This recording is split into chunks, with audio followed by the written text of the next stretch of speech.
Goejoen, het is die 3 februari. Dit is Bient, miljoen on tafel. Anna Tilroe, zij showt de eerste van de Olve Fontein die in Friesland verschijnen. Maar professor Peter de Jong, 20 jaar na het sluiten van de Suvelschool in Bolzert, startte Joert een nieuwe opleiding oer molken. En dirigent Frans Aert-Burggraaf, hij won dit weekend een internationaal concours in Taiwan.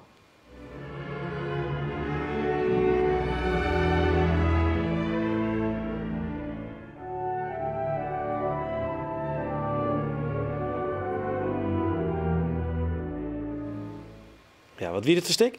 Dat was de tragische ouverture van Johannes Brahms. Ja. En kist uitlezen, even kwart, want hij zit in Priesen, de kist nog even scoren. Ja, dat is hem. Hoe belangrijk dit is en hoe uniek het is, daar staat dit woensd. Nou, deze wedstrijd werd voorgezeten door een van de bekendste dirigentenscouts, Jorma Panula. Finse dirigentopleider. En ja, dat is wel een hele belangrijke man, ook in de dirigentenwereld. En nou ja, 120 aanmeldingen uit 28 landen. Ja, dat was wel te gek. Ja, dus het is, die naam zit dik in het agenda, denk ik, van een heel soort orkesten in elkaar. Ja, we zullen zien. Ja. Oké. Hier waren ze nog volle meer over. En dadelijk zeg ik weer een bijzondere reportage over een persoon die het trots zet dat een oor al lang ophouden via. In 2018 binnen alle Olve steden een bijzondere, kunstzinnige fontein Rieker. Van de midden is het eerste ontwerp van de eerste fontein in die het presenteert. En de maquette die staat voor u hier op tafel. Ja, welkom. Want jou hebben hem gepresenteerd. Ik mag wel in het Fries praten. Nou, de Spaanse kunstenaar die het ontwerp heeft gemaakt, die heeft hem gepresenteerd. Oh, maar jou wie erbij? Want jou bent toch de vrouw die het uiteindelijk achter het project zit. Vanuit de culturele haardstad. Ja. 11 Fountains. Ja. Nou ja, zullen we maar eens even goed beginnen wat het is? Ja, nou graag. Omschreeuw hem van mij.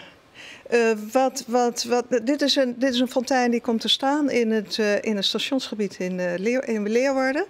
Wat helemaal op de schop gaat. Een heel groot project. Dat is vanmiddag ook gepresenteerd aan de pers. En de fontein die hoort bij, en dat is een van de eerste van de 11 fonteinen, die wordt een geïntegreerd gedeelte van dat herstructureringsproject van het station. Ja, dus dat mensen kunnen uit de trein stappen, uit Ljouwert.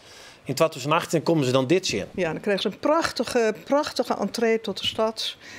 Met dit wonderschone beeldenpaar, zou ik maar zeggen. En het is een heel bijzondere fontein. Ja. Nou zit er ook een knop op de maquette. En ja. Daar mag ik even nog zitten, hè? Ja, want wat gebeurt er dan? Kijk. Zo, gaat die. Hoep.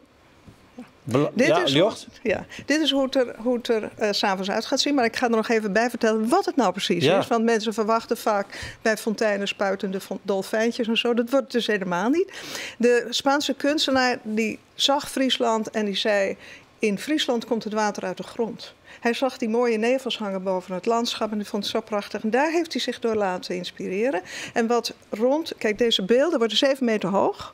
En er komt een mist eronder te hangen van 2 meter hoog. Dat is gewoon wetter, damp. Ja, dus dat gaan we ontwikkelen samen met Wetsers. Dat is watertechnologie natuurlijk. En die gezichten, dat is een jongen en een meisje. Tussen de 10 en de 14, dat worden de beeltenissen van een jongen en meisje uit de stad Leeuwarden.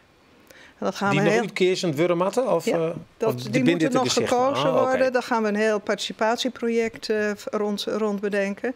En dan krijg je daar midden wordt een beetje parkachtige omgeving. Want het verkeer links en rechts gaat allemaal weg. Dat wordt heel rustig. Je krijgt een hele mooi wandel- of fietsgebied naar de binnenstad toe.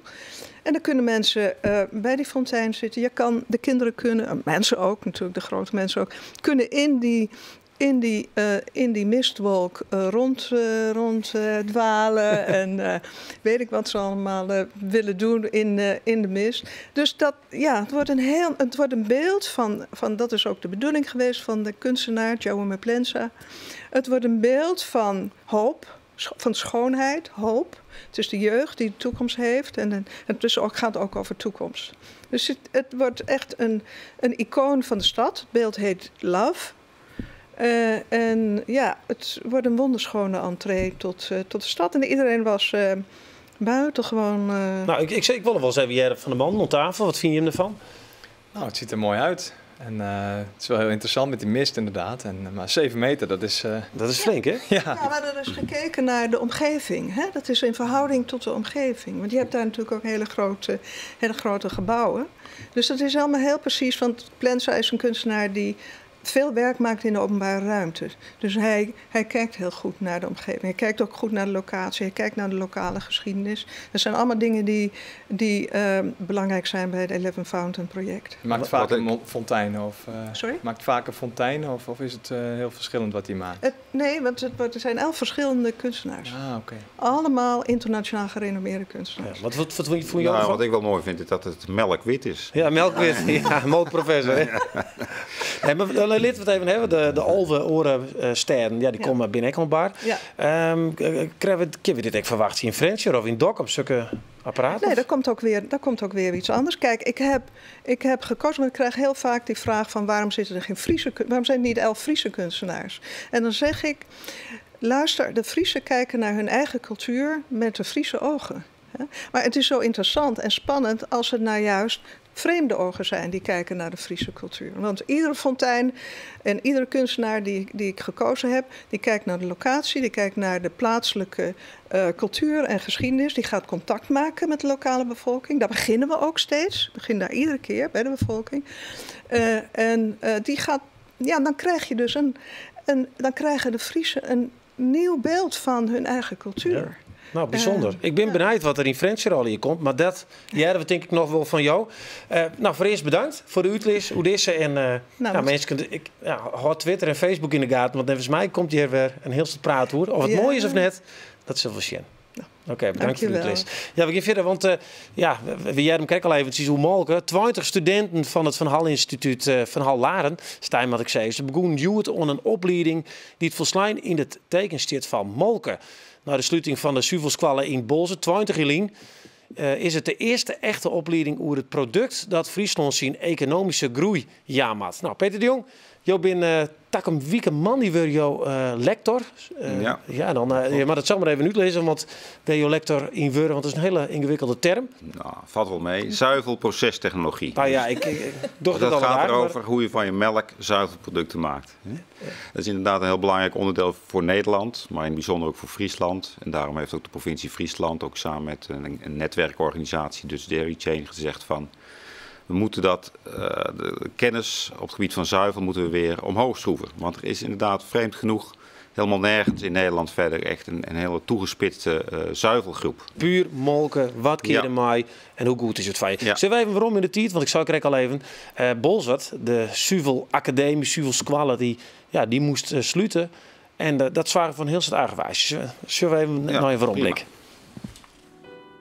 De Suvelskwalle van Bolzwart wie een begrip in Nederland. In 1992 wordt bekend dat de skwalle opheven wordt. Het besluit is een onderdeel van het Herenakkoord, een politieke ruilhandel tussen Friesland en Greensland, op lijn vanuit Den Haag. De vlaggen in Bolzwart hing je heel stok en 2000 mensen reizen naar Den Haag om te demonstreren in de sluiting. Het helpt alweer niet uit. Na zowat 100 jaar komt er een eind aan een stuk Frieske zuivelhistorie. De nieuwe opleiding in Ljouwt die het uiteindelijk zet Friesland als zuivelprovincie op een nij op een kaart. Ja, bij dus uit 92. Johin van der Moon, 20 studenten in de klas die beginnen dus aan een nieuwe opleiding. Wat leren jullie eigenlijk? Ja, wat ze leren is hoe je zuivelproducten maakt en ook wat de interactie is met het proces. Hè? Dus alle apparatuur die je gebruikt op de kwaliteit van de melkproducten. Maar dat weten we toch al? Ja, dat zou je zeggen. We weten hoe we gepasteuriseerde melk moeten maken bijvoorbeeld. Maar er worden steeds nieuwe eisen gesteld. Bijvoorbeeld aan duurzaamheid, maar ook aan gezondheid van zuivelproducten. En dan kijk je weer naar andere componenten. En wij weten het misschien wel, maar die studenten die moeten het ook nog leren. En het is ook gewoon belangrijk, ook als je kijkt naar de behoefte aan nieuwe technologen. Ook hier in Friesland. Hè. Er zijn diverse bedrijven die zich hier gevestigd hebben of gaan vestigen. Nou, flink in. Dat zie je fabrieken, molkenfabrieken op Jervin, Heeware. Ja. En Nederland op zichzelf is ook een gidsland voor de wereld. We doen het gewoon heel goed op zuivelgebied. En daarom zeg ik ook eigenlijk, als het met Friesland goed gaat op dat terrein, gaat het met heel Nederland goed. Dus dat moet. Maar gaat het zo goed met Friesland op dit zuid? Ja, ik denk het wel. Als je kijkt naar de investeringen die gedaan worden op dit terrein, en ook, dan heb ik niet alleen over mijn eigen lectorschap, maar ook als het gaat om fabrieken die neergezet worden, waar ook weer werkgelegenheid om komt, waar ook echt nieuwe producten worden gemaakt voor de wereldmarkt. Ja, dan zeg ik, het gaat goed met Friesland. Dan zit er een jongen bij jou in de klas uit India. Ja. Hoe heet hij? Ja, een goede vraag. Dat is een gemeen niet. Maakt het niks uit. Het lijkt een beetje op Fries. Maar wat doet hij bij hem? Waarom zit hij daar? Nou, zoals ik al zei, Nederland is een gidsland voor de wereld. Dus Nederland is bekend. Ja, als je zegt dat je uit Nederland komt en je hebt iets met zuivel, dan heb je de aandacht. India daarentegen is het grootste zuivelland ter wereld. Daar wordt het meeste melk geproduceerd. Maar op een heel andere manier dan wij gewend zijn. Ja, daar heb je boeren met 2 koeien gemiddeld. Dus dat is veel kleinschaliger. En deze jongen die wil gewoon leren van hoe wij dat hier in Nederland doen. Hoe gaan wij om met de logistiek? Hoe ga je om met de hygiëne op een boerderij en ook in de fabriek? Om goede kwaliteit zuivel te maken, die ook langer houdbaar is. Wat zeker in een warm land als India essentieel is. Ja. Maar zo die jongen dan, die gaat er verder om en die moet zijn kennis delen. Wij hebben dan nog Njontje in de oren, die blijven oeren en die moeten dan in Friesland of misschien in de rest van Nederland werken. Waar hoop je dat ze heen gaan, die studenten? Nou, ik denk dat het goed is dat ze ook hier natuurlijk in Nederland gaan werken. Want in Nederland hebben we ook gewoon behoefte aan. We hebben ongeveer behoefte aan. Maar in die industrie die nou opkomt hier in Friesland? Ja, precies. Want we hebben ongeveer 50 extra technologen nodig per jaar. Dan er nu eigenlijk voorspeld worden. Dus we moeten gewoon wat gaan doen, ook in die opleiding. En daarom hebben we die handschoen ook opgepakt bij Van Hal. Maar ook naar buiten toe. We willen ook internationaliseren. Want Nederland is niet zozeer een productieland in de eerste plaats. Die zal in de toekomst vooral een proeftuin worden. De rest van de wereld kan kijken hoe we het hier in Nederland doen. En die kennis, die gaan we vermarkten, om het zo maar te zeggen. Ja, nou, bijzonder. Wij zullen het volgen, die 20 studenten. Laten we hopen dat er honderden komen. En Likas in Bolzers, want die squallen ziet vol altijd. Ja. Mooi, succes ermee. Ja, dankjewel. In onze riege portretten van deze week zeggen wij naar mensen die het echt trots zetten. Trots zetten aan een oor er misschien wel mooi ophoudt. Want ja, wat nou als je je eigen toekomst verknallen? En dan praat ik over letterlijk verknallen. Fisker Hendrik Bootsma van Hielpen, die rekken beide handen kwijt, maar een zelfs maken bom. Maar toch zien zwarte humor het er nou weer zien draaien. Hoe ga je verder als het al je eigen schuld is dat het misrint? Hielpen. Hendrik Bootsma is marinier, zo het viskersbedrijf van zijn huid oernemen, Thierry met zijn broer. Maar het gie al hier oors. Hij stapt maar een eigen makke bom bij zijn maat in de auto, ergens op een tuskendiekje naar Balk. Ja, hoe gaat dat daar? Ja, ik heb mijn keusmest zitten er al zo in dat uitkooitje. En dat bengen we met diesel weer. En wat andere dingen erbij, ik zal het eigenlijk precies uitlezen. Hendrik maakt het wel vaker zelfs bom om te broeken bij het visken. Maar hij experimenteert er ik mee. Zijn maat wil het die dag net leien en Hendrik stapt uit. Bij het demonteren giet het dan mis. Dan ben ik eigenlijk min of meer op de motorkappen heen vliegen en daar in de berm belanden. Ik dacht, kut, je giet de hele toekomst, je giet alles. En toen proefde ik op bloed en toen zeg ik dat, deze hond die weer helemaal uitslaan. En ja, je ziet nog wel vingers zo, dus dan kreeg ik even iets van, dat valt dan nog mooi. En dan begint het. Eerst dan viel het helemaal niks, dan is wat in shock van de pijn of zo. En dan nu dit januari, toen begon het. En toen? Ja, koeken die ze me schreeuwen, ze zeggen dingen. En dat dacht ik in de. Ik dacht ik in de, dat ben ik eigenlijk wel heilig van overtuigd. En toen ik die jongen vreeg dat er met de bus om me heen rieden voor, maar dan raken er nog meer van in de war. Hendrik is geen lievertje, zat de celsite. Er komt een onderzoek, maar de explosieve oprommingsdienst. Langom net wordt er hier net voor veroordeeld. Van mezelf heb ik er eigenlijk nooit echt een soort moderatie mee om. Maar van mijn eigen mem wel. Dat doet me het allereerste. Ik heb wat een stomme hobby. Ik wist wat ik mee bezig was. Ik wist wat er mis kon gaan. En dat is ook op een rare manier misging. En dan moest ik net zeuren eigenlijk. En voor hun is het ergste.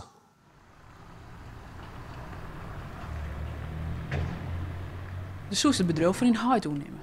Ja, toen ging maar mijn broer. Maar ja, de visserij is ook wel los, dus wat dat betreft hebben we de boot net echt zo verzitten. Ja, ik heb dat eigenlijk oortocht. In jouw tocht. Ja, nou, mooi visje te geren en het is wat oorron. Ik heb er meer moeite mee dan de Lietse man zelf. In ieder geval.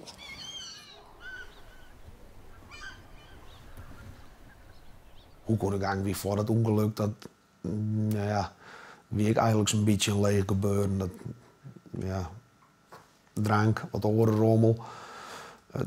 Ik wel ja, een beetje een destructief gebeuren. En ja, terug dat ongeluk begint hij ja, toch wat stil te zijn bij dingen. Nou ja, mijn omgang met mijn ouders, de waardering voor andere mensen, de dingen om die heen, de lietse dingen. De verhoren ze er toch van. Hendrik is gelukkig altijd een moeder geweest en dan pakt hij zelf ik weer moeder uit. Dus ja, en dan klaust ja, gewoon bij de wal op. En nou ja, je steen we nog te geren dat. Dus en dat is toch eigenlijk wel het belangrijkste. Daar gaat het om. En ja, voordat die wiedrikkel net knap is. Ja. Ja, we sluiten allemaal een glimlach. Hendrik weet nog altijd net waar de vrachtwagenchauffeur is die de ambulance bellen.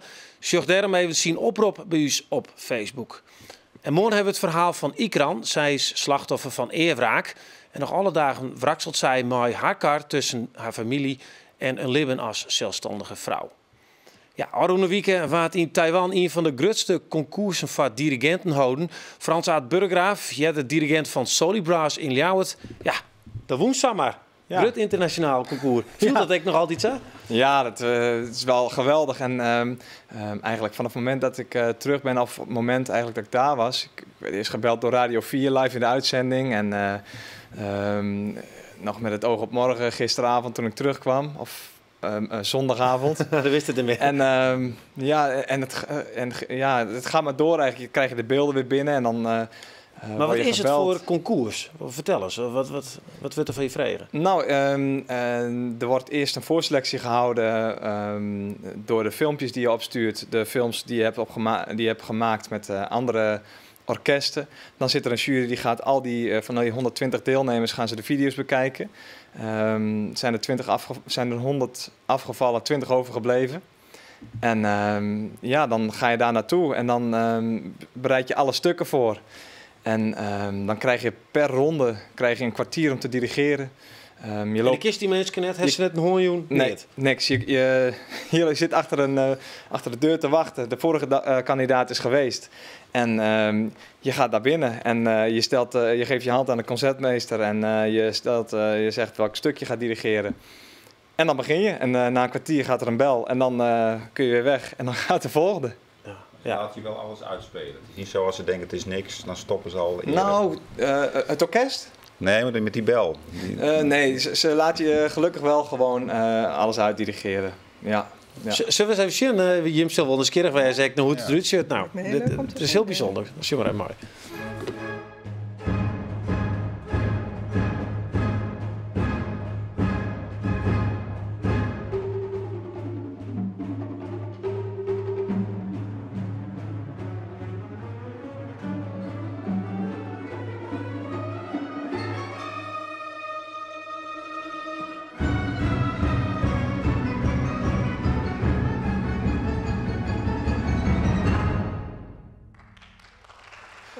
Dit is een krek als het gewoon inderdaad ergens wie oudst is. Lekker, los uit de pols. Ja, nou, het maakt eigenlijk niet uit waar je staat. Want ik ken de muziek goed, het orkest kent de muziek goed. En ik geniet daarvan. Ik bedoel... nou, dat koest ik wel shit. Ja, en dat is... het maakt eigenlijk niet uit als je, met wie je het doet. Als je elkaar begrijpt op een bepaald niveau vanuit de muziek zelf, dan is dat helemaal, maakt het niet uit. En waar let de jury dan op? Ja, daar kun je de vinger niet echt op leggen. Maar het is misschien wel belangrijk dat het echt overkomt. Dat de jury ziet dat het echt is wat je doet. Dat je niet een show opvoert. Dat je elke dag voor de spiegel staat om de mooiste poses te bedenken. Wat ik aangeef, dat moet natuurlijk ook terugkomen uit het orkest. Als ik daar de grootste beweging maak en het klinkt niet, dan slaat het nergens op. Dus het moet werken. Ja. En wat ik zelf wel heel interessant vond, en ik wel echt wel heel knap van die, dan moesten ze instrumenten behandelen of dirigeren die is helemaal net koest. Nee. Dus er nooit jet is, of in ieder geval nooit behandelen is. Ja. Hoe zit dat? Nou, deze competitie bestond uit 2 onderdelen. Met symfonieorkest, wat zij daar Westers Orkest noemen. Wat we kennen als bijvoorbeeld Noord-Nederlands Orkest of gewoon een symfonieorkest. En een Chinees orkest, dus wat daar de traditie is. En dat zijn allemaal instrumenten die ik nooit heb gehoord of zelfs kende. de Chinese citer, Bigelix. Zullen we eens even zien hoe die eruit ziet? De Gucheng. Oh, de Gucheng. Oké, prima.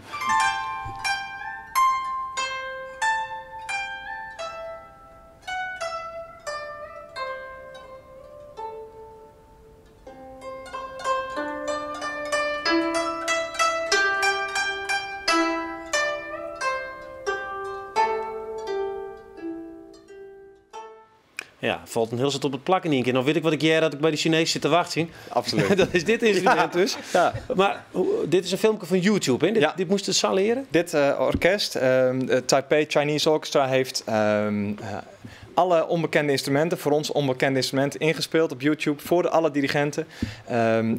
Die ben ik gaan bekijken en gaan luisteren. En ze hebben een formulier opgestuurd met alle info.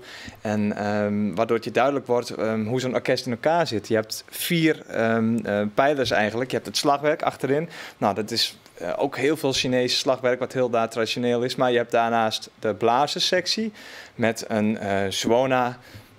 Dat is een soort hobo, maar met het riet veel dichter in het instrument, waardoor je een wat scheller geluid krijgt.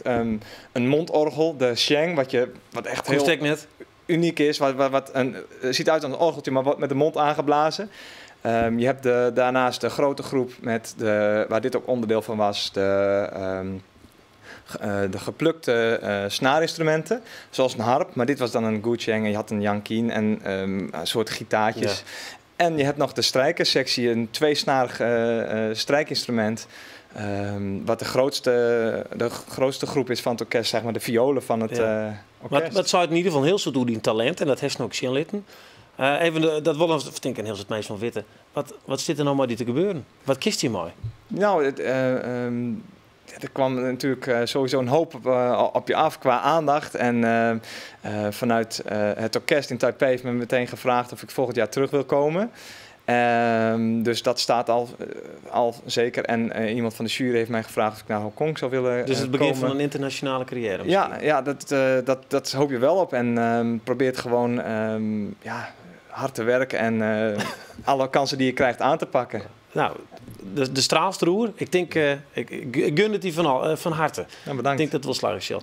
Helemaal bedankt. Succes maar wat je hem doorgaat. Dit is bient weer voor Joen. Morgen hebben we hier de effecten van zoeker op uw leven. Voor nu wens ik je nog een hele mooie Joenta.